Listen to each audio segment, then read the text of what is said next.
Congratulations. Gikundi kia arimu atumia kewota nikicerire kaunti-ini ya Siaya kuria maruguririe mubango wa kuheana matagi ma mai kuri amemba ao.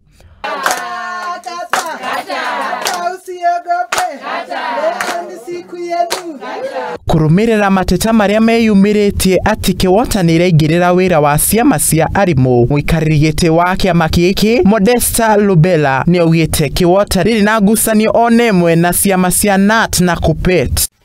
Kewota is an association. KNUT is a trade union. Surprisingly, the founders of Kewota, we were all in knut. I represented Westland for a long time.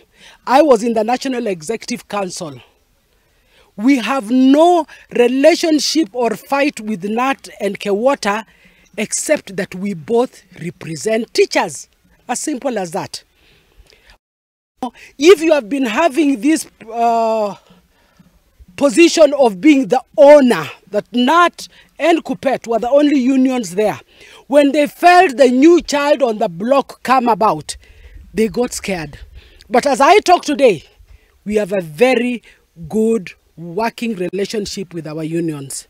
Modesta niaugete kewota ni gikundi gia guteithereria arimu aria me wiraini wao o hamwe na aria mahurukete wira no ti kia kurumbuia mathina ma arimu. The Kenyan teachers.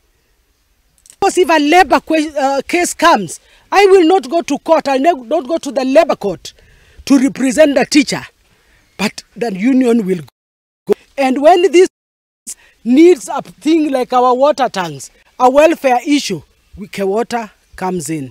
And you know the things that worry people is the things Kewota is doing. Look a bit very favorable.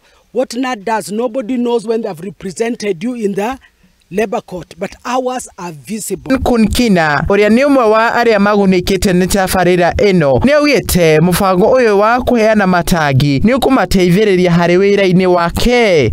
Because I've been lacking water. The water around here is salty water. I do some business in soap making, giki, dauni, and those require clean water, clean and clear water, which is not salty.